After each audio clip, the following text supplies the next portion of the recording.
Coba bayangin deh, sebuah dunia di mana kamu sama sekali nggak perlu kerja keras lagi. Benar-benar utopia yang sempurna. Makanan berlimpah, gratis, bisa diambil kapan aja. Nggak ada penyakit, cuacanya selalu enak, dan 0% bahaya. Nggak ada stres, nggak ada deadline, dan pastinya nggak ada tagihan yang numpuk. Kedengarannya kayak surga banget kan? Tapi, di penjelasan kali ini kita bakal bedah sebuah konsep yang sebenarnya sangat gelap dan ya sangat nyata. Kita bakal lihat kenapa hidup yang terlalu damai, yang terlalu gampang, mungkin aja malah jadi ancaman terbesar buat kewarasan kita. Jadi, gimana kalau surga itu sendiri yang justru perlahan-lahan menghancurkanmu? Mari kita hancurkan ilusi utopia itu sekarang juga, karena fakta sains justru menunjukin kalau kehidupan yang sama sekali nggak ada penderitaan, nggak ada tantangan atau gesekan sedikit pun, itu malah jadi resep paling mematikan buat menghancurkan kewarasan makhluk hidup. Kedengarannya memang aneh ya. Maksudnya, kenapa hilangnya rasa sakit justru memicu kegilaan? Nah, untuk jawab ini, kita nggak bakal bahas teori filsafat yang ribet. Kita bakal lihat data sejarah yang benar-benar nyata dan jujur aja lumayan bikin merinding. Ini bukan plot dari novel sci-fi atau film thriller ya. Ini adalah salah satu eksperimen paling kelam dalam sejarah sains modern. Universe 25. Sebuah eksperimen nyata di dunia nyata. Yang hasilnya tuh saking ngerinya, masih terus menghantui para sosiolog dan psikolog sampai detik ini. Kita bakal nyelam langsung ke arsip eksperimen ini buat ngeliat gimana sebuah surga buatan diciptakan dan gimana surga itu pada akhirnya memakan penghuninya sendiri. Siapin diri kalian karena apa yang bakal kita bahas ini bener-bener bakal muterbalikan logika kita soal apa itu kebahagiaan. Ceritanya dimulai di tahun 1968, waktu seorang ilmuwan bernama John B. Calhoun mutusin buat main jadi Tuhan untuk sekelompok tikus. Dia ngebangun fasilitas raksasa yang dia kasih nama Universe 25. Tempat ini tuh benar-benar kota utopia yang didesain secara kaku dan super ilmiah. Makanan, minuman, semuanya dipasok tanpa henti, nggak pernah habis. Suhu udaranya dibikin selalu nyaman, dan yang paling penting, nggak ada satupun predator atau kucing yang bisa masuk. Calhoun mulai eksperimen ini cuma dengan 4 pasang tikus, dan bisa ditebak, tikus-tikus ini hidup layaknya raja. Tanpa ancaman, dengan sumber daya tak terbatas, dalam beberapa bulan aja populasi mereka meledak gila-gilaan. Awalnya semua kelihatan sempurna banget, tapi seiring berjalannya waktu, pas populasi ini nyentuh titik puncaknya, surga abadi ini perlahan tapi pasti berubah jadi neraka yang sesungguhnya. Dan disinilah plot twist kejamnya terjadi. Secara fisik, mereka punya segalanya. Makanan numpuk, cuaca enak, tempatnya luas, pokoknya nggak ada yang kurang secara material. Tapi, realitas sosial mereka tiba-tiba hancur lebur berkeping-keping. Tanpa ada pemicu kayak rebutan makanan atau rebutan wilayah, struktur masyarakat tikus ini hancur total. Tiba-tiba aja muncul geng-geng tikus yang super agresif. Mereka mulai nyerang satu sama lain tanpa alasan yang jelas, bener-bener tanpa rebutan apa-apa. Sistem keluarga mereka juga runtuh, tikus-tikus betina bahkan mulai nelantarin anak-anak mereka sendiri. Calhoun sendiri sampai shock banget ngelihat kekacauan ini. Dia akhirnya bikin satu istilah klinis yang ikonik sekaligus ngeri banget buat ngegambarin fenomena ini. Behavioral sink. Intinya ini adalah keruntuhan perilaku dan struktur sosial yang terjadi secara tiba-tiba dan menyeluruh, padahal sumber daya fisiknya melimpah ruah. Coba dibayangin, semua kebutuhan biologis terpenuhi, nggak ada ancaman dari luar, tapi di dalam diri mereka justru muncul semacam penyakit mental kolektif. Kekerasan yang gak masuk akal, penyimpangan sosial, sampai hilangnya insting keibuan, semua terjadi barengan. Ini adalah titik kritis di mana kewarasan mulai ambruk saat sebuah makhluk gak punya lagi tantangan buat bertahan hidup. Tapi, dari semua kekacauan berdarah dan gila di dalam behavioral sink itu, ada satu hal yang jauh lebih mengerikan dan bikin merinding. Di tengah masyarakat yang lagi hancur-hancurnya itu, muncul satu kelompok elit baru. Calhoun nyebut mereka The Beautiful Ones atau si rupawan. Dan jujur aja, kelompok ini adalah bagian paling gelap dari seluruh eksperimen. Mereka nggak ikut-ikutan berantem, mereka nggak rebutan kekuasaan. Terus apa dong yang mereka lakuin? Kelompok tikus jantan ini bener-bener narik diri dari masyarakat. Kelakuan mereka tuh spesifik banget. Mereka nolak buat sosialisasi, nolak buat kawin, bahkan mereka nolak buat berantem ngebela diri mereka sendiri.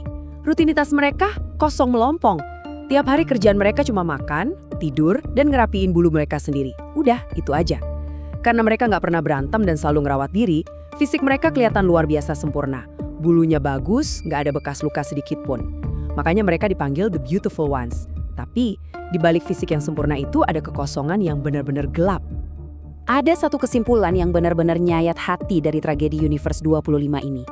Mereka hidup, tapi jiwa dan insting mereka mati. Ini dia tragedi aslinya. The Beautiful Ones punya tubuh yang sehat dan lingkungan yang tanpa cacat. Tapi karena nggak ada tantangan, nggak ada stres atau tujuan yang harus diperjuangin, esensi dasar mereka sebagai makhluk hidup itu nguap gitu aja. Mereka cuma jadi cangkang kosong yang bernapas. Dan karena mereka nolak buat bereproduksi atau berkontribusi apapun, populasi Universe 25 ini pada akhirnya punah, habis total. Mereka musnah bukan karena kelaparan atau wabah penyakit, tapi karena mereka kehilangan tujuan dan matinya jiwa mereka secara kolektif. Nah, di titik ini, mari kita berhenti sebentar dan ngaca. Ada satu pertanyaan yang mestinya bikin kita overthinking sekarang. Apakah kita ini tikus selanjutnya? Gampang banget emang ngelihat eksperimen tahun 68 ini terus bilang, itu kan cuma tikus, manusia mah jauh lebih kompleks. Iya sih, kita punya akal, kita punya budaya, tapi hukum biologi dan psikologi dasar itu punya cara yang aneh buat keulang lagi di skala yang beda. Coba deh kita tarik garis lurus dari kandang raksasanya Calhoun ini ke peradaban kita, manusia modern abad 21. Coba kita lihat kemiripannya yang lumayan bikin merinding ini. Di Universe 25, tikus-tikus jantannya mengisolasi diri. Di masyarakat kita sekarang, makin banyak orang yang ngurung diri di kamar gelap, malas interaksi di dunia nyata. Tikus-tikus itu nolak kawin. Kita, angka pernikahan makin turun dan orang makin malas sosialisasi karena kecemasan. Tikus-tikus tadi cuma makan dan tidur. Sementara kita punya kemudahan aplikasi pesan antar makanan dan hiburan layar yang nggak ada habisnya, bikin kita mager kemana-mana. Dan lingkungan fisik sempurna di Universe 25 sekarang lagi dicoba diciptain lewat kemajuan AI dan teknologi yang katanya bakal ngambil alih semua kerjaan fisik dan mecahin masalah kita. Gimana? Polanya mulai kerasa familiar kan?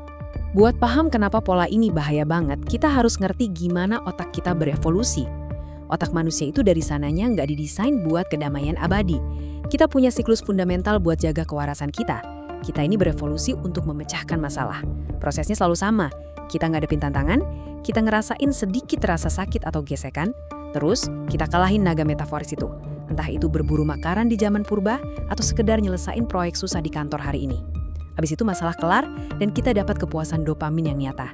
Rantai kejadian inilah yang bikin mental kita tetap kokoh. Jadi, gesekan dan perjuangan itu bukan hal yang salah dalam hidup, itu justru mesin utama yang ngegerakin jiwa kita. Jadi, poin paling krusial yang bisa kita ambil dari penjelasan ini adalah kalau teknologi pada akhirnya benar-benar nyelesain semua masalah kita, kewarasan kitalah yang bakal jadi korban berikutnya.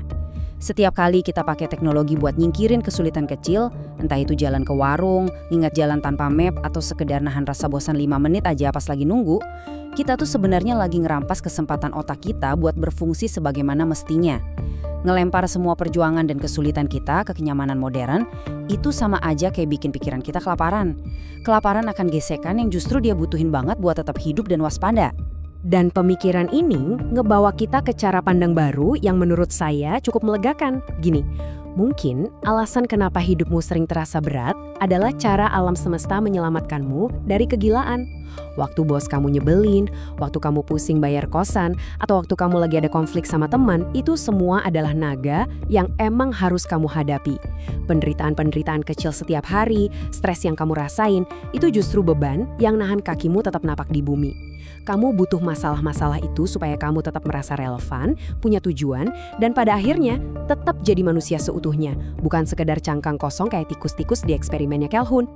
Kita udah ngelihat bukti nyatanya dari sejarah sains, dan kita juga bisa ngelihat trennya makin jelas di sekeliling kita sekarang. Jadi, saya mau nutup penjelasan ini dengan satu pertanyaan buat kalian pikirin. Menurut kamu, apakah manusia modern zaman sekarang udah mulai nunjukin tanda-tanda mirip The Beautiful Ones? Apakah semua kenyamanan ini pelan-pelan lagi mengikis jiwa kita? Jangan lupa napas ya, dan jangan pernah lari dari sedikit perjuangan hari ini.